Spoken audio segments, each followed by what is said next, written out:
Hello, my name is Wade Nomura, and welcome to Rotary and Serving Our Community. We've talked a lot about how polio has been one of the emphases of Rotary. And with us today, we have a special guest that's going to talk to us about how she was able to fundraise millions of dollars for that effort. I have today with me Janice Kurth. Janice, welcome. Thank you very much. It's very nice to be here, Wade. I'm glad you made that trip, San Diego. It's quite a ways. Yes. We appreciate that very much. So tell us a little bit about yourself.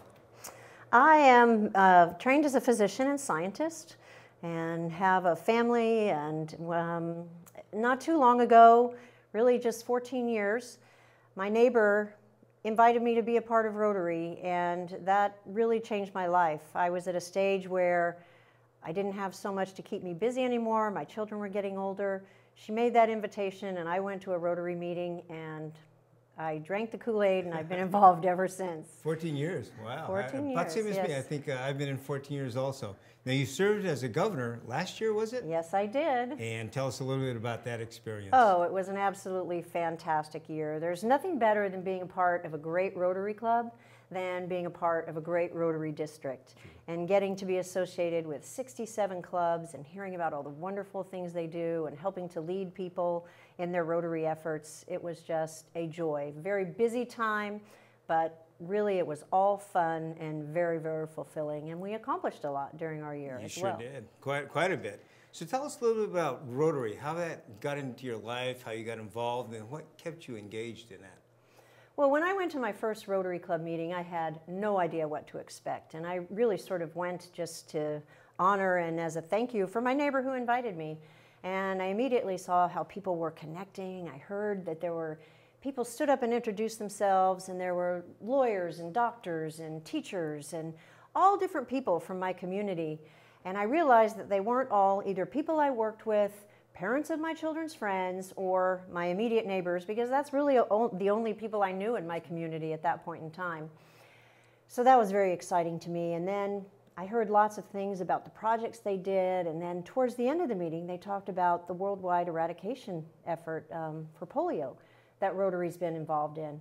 And going through medical school and all my medical training, of course I learned about polio, but never did anyone say Rotary was involved in this worldwide eradication effort. So from that point on, I said, I'm in. This is a great organization, and it's just been very fulfilling for me. That is great. So with your medical background that you had and professionalism, that's what kind of led you into this polio effort. Right, right. Polio has been very important to me. I've also been involved in other medically related projects as well through my time in Rotary. Mm-hmm. Everyone has their sort of particular projects that are most important to them, and a lot of times it's based on people's professional experience as well as just personal things that have happened in their life. And so for me, the medical issues really strike the closest. Well, but I've also been involved in teen mentoring and working with children and other community development projects as well. But it's really that medical focus and polio that have been important. Now, has polio ever been part of your professional oversight? In other words, have you seen the disease? Have you done a National Immunization Day, anything like that? I never saw polio as a physician. Thankfully, by the time I went through my training, it was eradicated from the United States. When I was in Rotary and had the chance to travel, my first international trip with Rotary was to East Africa. And it was there that I saw my first victims of polio, who had post-polio syndromes and crawlers and people who were in wheelchairs and all of those things.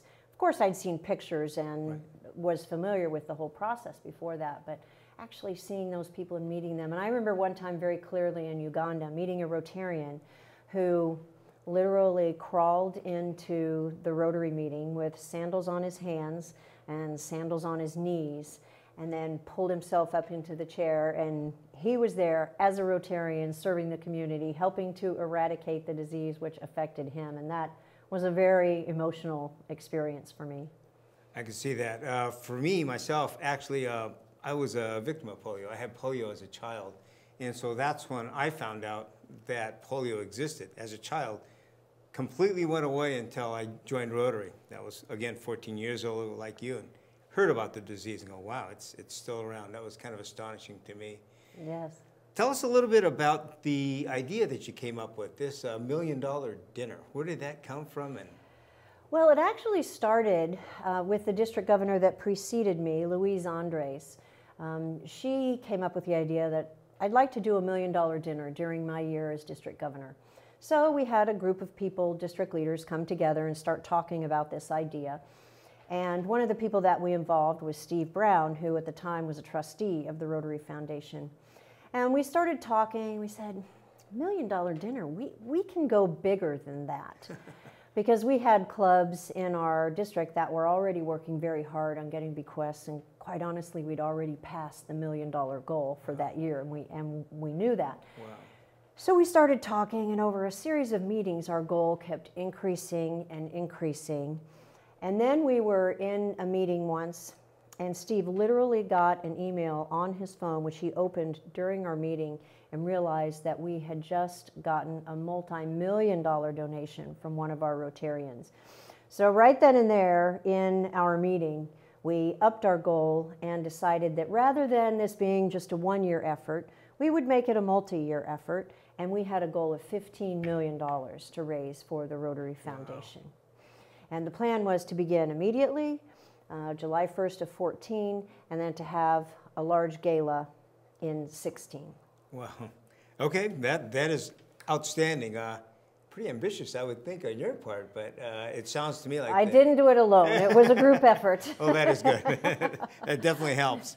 Now, you brought some pictures with us, if you like. Let's take a look and see some of the pictures that we have there. Sure. I'd love to walk you through that. Thank you. The first picture is our Millions for Hope campaign, and campaign logo, excuse me. And we thought it was important, if we were going to do this big campaign, to really have a visual identity. So we worked with a graphics designer to have that, and we've continued to use this particular logo in our fundraising efforts. Now, is that logo something that you started? Is that your branding specific to your district? Yes. For the event? Very nice. We built this for our event specifically, and we continue to use it. And you'll see it a couple of times, I think, throughout the other photos. Okay. The next picture shows our event chair people for our gala. Our whole process through this campaign was to begin our fundraising with the idea of the end point in mind, and to have this gala, which was October 17th of 2015. And we wanted to announce our fundraising goals. So getting a team involved that really can help make a really exciting and fulfilling event is key to any of this being successful. So this shows our chairs. As we started planning the event, the next picture shows really our biggest celebrity that we had at the event. And this is our Rotary International president at the time, Ravi Ravindran, and his wife, Vanithy. We knew that this would be a draw to get people excited about the fundraising as well as excited about the event. So we invited him to our event, and were able to secure him as an attendee and our keynote speaker for our gala. So Great. That really did help. Now, a question I would have on your committee, the composition of the committee, were they experts, specialists, specific, or people that you just knew you could know and trust? It was really district leaders that had the passion for what we were doing. Okay. You know, we're all volunteers, Sure. and none of us in particularly trained on fundraising and all of those sorts of things. We did have some financial advisors and estate planners that have been involved in our foundation committee and also our finance committee that could help to advise people about some of the options that they have and maybe some of the tax issues. But of course, we always recommended people speak to their own tax advisors Sure. before making their donations or helping to structure their donations. So we had a little bit of expertise. And the next picture actually shows some of that. That's Mike Dunlap there. And he is a financial advisor, and he was also an employee of the Rotary Foundation at the time, working with major donors and things like that. And he was very key, and actually was able to get donations from quite a few non-Rotarians that were clients of his through some of the vehicles that the Rotary Foundation offers for current donations as well as estate planning purposes. So having someone like this involved, and the Rotary Foundation does employ people that are ready, willing, and able to assist anyone that would like to participate. Now, one of the things that we did is we planned a special reception before our gala. And the sole purpose of that was to allow people to personally meet our Rotary International president, and it was kind of a reward for Rotarians that made significant donations as part of this campaign.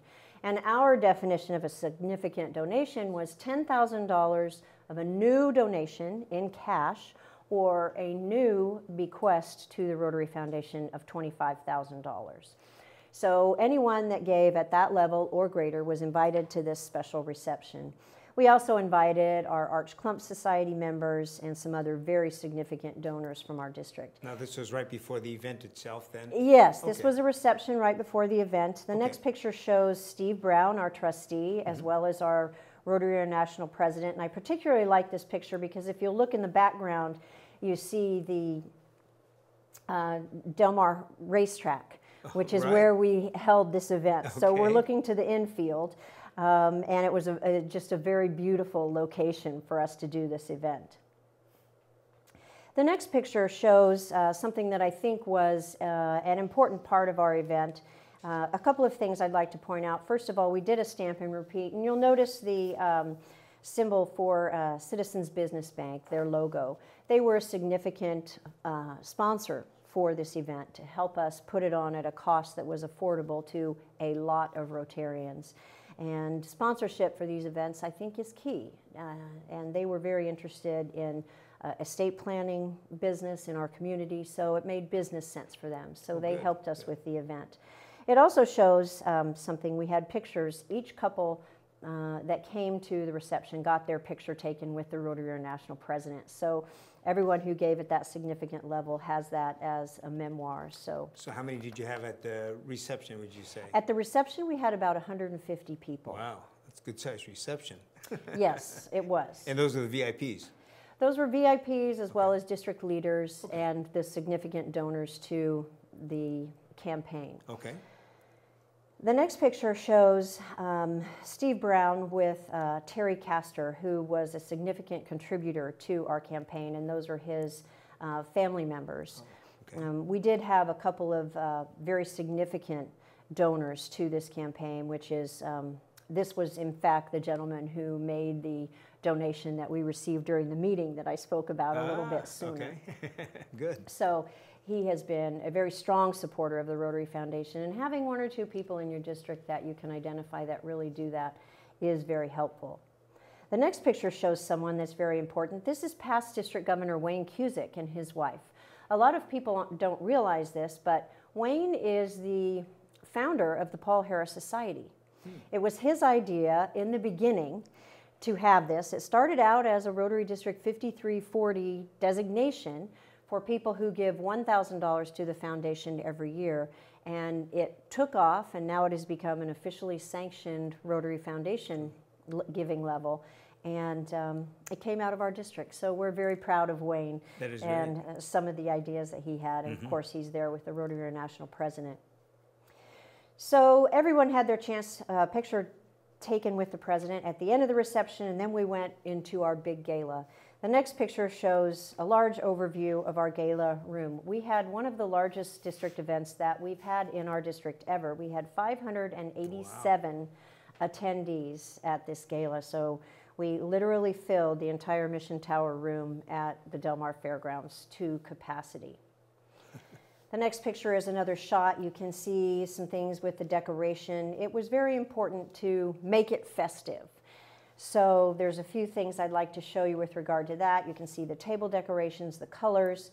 The next picture shows our VIP table, where we have, again, the Rotary International president, our then director, Brad Howard, for Rotary, along with Louise Andres and her husband at the VIP table. The next table shows something very cute. It was important to get the community involved in this project. So our Rotary District is big supporters of the Boys and Girls Club, as I know you are here in Santa Barbara. So the Boys and Girls Club students painted decorations for our event. So that shows their sort of interpretation of what Rotary does, and those little individuals there are their personal pictures. The faces are pictures of the students who were involved. And the next picture shows their rendition of our Rotary theme for the 15-16 Rotary year, be a gift to the world. That's some beautiful artwork, by the way. That's all painted in, water paint? They hand painted it with little tempera paints on Nice. butcher paper. Wow. And then we just mounted it on a very simple wood frame so that we could display it at the event. Very nice. Yeah, we got lots of compliments on that. I can see that. No, that's a good idea. It's good to involve the children, and Right. you know, they're giving back and as they're receiving. So that's a very important lesson to teach our youth. Especially with that size room. I imagine you had to dress that room up quite a bit to fit 500 people in. Yes. You got a lot of wall space there. Yes, yes, and it's a pretty big open empty room. So Yeah. we had kind of tall decorations on the tables, Okay. and just really made it festive. The next picture shows a couple of people that I need to make sure and point out and give credit where it's due. One is our past district governor, Louise Andres, who started out with a small idea of $1 million dinner, which then grew to this major campaign. And next to her is Dan Gensler, who was the chair for our Millions for Hope fundraising event. Does he do it each year, or do you change the chairs each year? Well, this will be our second year, and he's done it both years, Okay, so okay. that's all I can speak for now. Okay. I'm sure at some point he'll want to pass it off to someone Okay. else, as we do in Rotary. The next picture is Dave Breeding, who was the chair of our District Rotary Foundation Committee and very, very important in helping put this together. Now, our program for the evening was very well orchestrated, and in the end, it really paid off. I'll save that punchline for a little bit.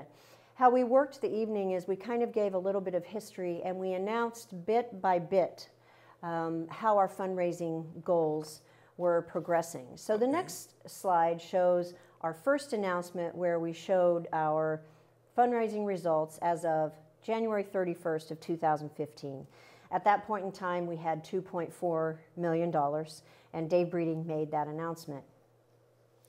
The next person up was Marilyn Sanderson, and she is our current district governor, then district governor-elect, and she announced that by June 30th, we had raised $10 million. Wow.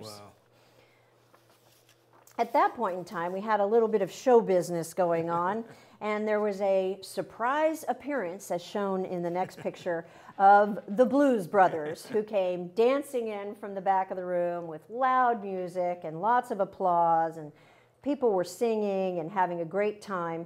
And they went up to the stage, and they then delivered a briefcase to our Rotary International president, who you'll see in the next picture wearing his Blues Brothers glasses and a very large key to unlock the suitcase, which had the golden envelope inside. He then pulled out the envelope, and in the next slide announced that we had in total through this campaign raised $15.5 million. Wow, that's impressive.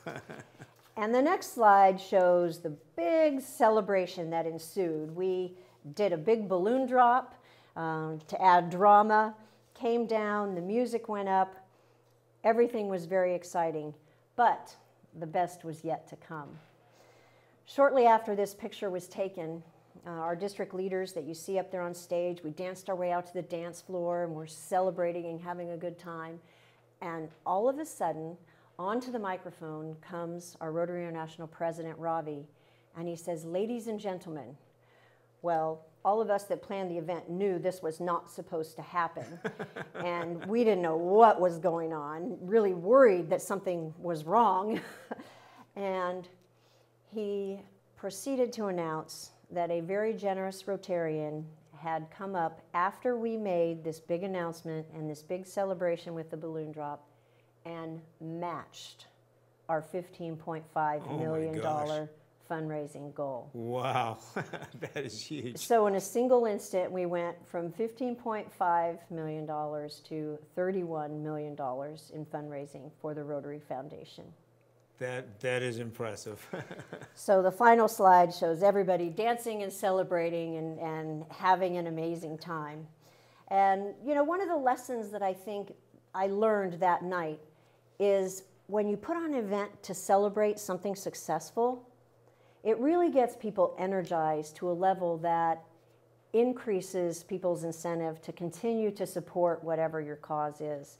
And that was the most stark example of that in my life, and I will take that away with me as a lesson forever.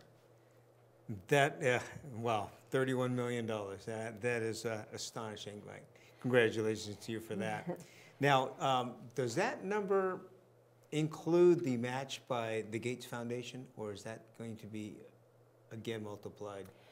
Well, that number is a total number for cash donations as well as bequests. Okay. So we decided in our fundraising campaign to include all types of giving. Okay. So if you'll recall, the Gates match is really only for new cash donations. Correct. So not all of that will be matched by Okay. the Gates Foundation.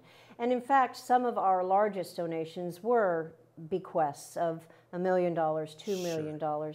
Very often people who have equity in their home, their children are raised and successful and don't necessarily need whatever that home might deliver when the donors are gone. So that was a lot of what we did. So that money is not matched. So I don't have a real firm number as to how much of that will be matched, but it's certainly in excess of several $100,000.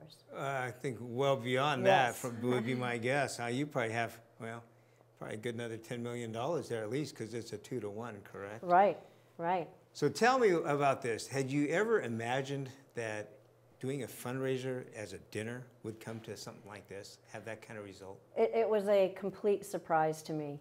Very interesting story. I actually first heard of the $1 Million Dinner by Past District Governor Rita Solari from District 5320. Right. When I was considering being a district governor, she told me about her $1 Million Dinner experience, and I thought, oh, that is just an unachievable goal. How could you do that? And as I got closer to being district governor, I thought, well, maybe I should try to do that, but I'm not really an experienced fundraiser. I don't really know how to do this. But as with most things in Rotary, we do things that we don't think we know how to do. We figure it out along the way. So at that point in time, I couldn't even imagine doing $1 million dinner. And then Louise said she wanted to do it, and I thought, well, if we do it together, then there's security in numbers, and you have more support. And then we got this committee together, and the whole thing just started snowballing. And when we initially set our goal of $15 million, I was just flabbergasted. I thought, how in the world are we ever going to achieve that? I could not envision it. So all this just was a complete joy and surprise to me, quite honestly. Yeah, that would be. Now, the success factor, you said, definitely is not all you, but tell us a little bit about your committee. Who was on the committee? Who assisted you? What kind of expertise did those people bring that assisted the event? I would say the expertise was mostly passion.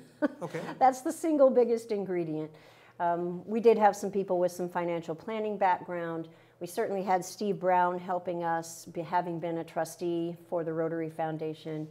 I think one of the biggest success factors we had was the fact that we very strategically looked at each Rotary club in our district and tried to identify clubs where we felt that there was potential for some significant, sizable donations and or bequests. And then we tried to identify someone, a Rotarian, within each of those clubs, which we called advocates, that could help us identify people who might be in a position to do something like this. And then we asked them to have conversations with those people, and then we had an entire group of people behind that were support staff that could go in and actually then get the commitment. So we had a very structured way of going about it. I must say we didn't identify advocates in all of our clubs. We really focused on the clubs where we felt like we would have the highest likelihood of success. And the really interesting thing about this whole campaign, I think I mentioned that our Rotary District is about 3,200 Rotarians. This entire $31 million came from 60 Rotarians. Really? Wow. So that leads to the next question. What about all the others? Yeah. There is obviously some untapped potential there. Sure. So we are now continuing this campaign, and we will have a gala in October of 16 to celebrate our progress over the next year. I don't anticipate it being anything quite like what we did this time, but we have a pretty significant goal set, and we are continuing, and we just know that there's, with only 60 participating to date, that there's quite a few people out there that can continue to help add to this number. Great. Now, I noticed in the programs, most of it was very festive. It sounded like you had a great time there. Was there any time during the program that you included the passion call? In other words, presenting the disease, presenting those people that have been affected by polio as part of the outreach and part of the call to action? We really focused on the fun and inspiration part of it. So my whole year as district governor, I really wanted Rotary to be fun, so I really focused on that a lot. Mm-hmm. But the call really came when Rotary International President Ravi gave his address, because he talked about the fact that his mother had polio, and that was really a heart-wrenching story.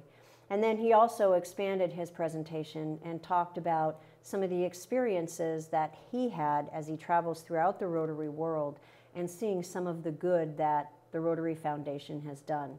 And he told one story about providing incubators for a hospital, which he then went back and visited several years later, and a young mother gave him this child, and he held this child, happy, healthy, beautiful child, and the mother then said, "This child was in that incubator when you donated it several years ago." Very and nice. He almost broke down in tears. So that was really the emotional part, was during his address and the call to action, or continued action. There's actually a picture he has of that that showed up in the Rotarian magazine. Yes. That is amazing. The event itself, how much do you think it brings out in the individual, as far as all of a sudden going from just a person in a club now to becoming an active activist for Rotary because of the action that they've taken? Have you seen this kind of affect the clubs themselves, making that difference? I have seen it affect the clubs, but what I've seen even more from my perspective, because I've been so involved at the district level, is we had this great event that people realized all the good we were doing, and they had a fun time meeting with and having a great time with their fellow Rotarians and celebrating our achievements. And since we had that event, many of our district events were completely sold out. People came and had a good time. It just seemed to really energize the district as a whole. Great. Good to hear that. By the way, keep that enthusiasm, because you're going to be great, even as a past governor. We look forward to working with you quite a bit. And with that, everybody. Thank you very much. Yeah, thank you. Thanks for joining us. I hope you learned a little bit about something about our efforts, not just hands-on, but also in fundraising, in those efforts in making a difference in the world through the Rotary Foundation. And with that, thank you very much, and we will see you next time.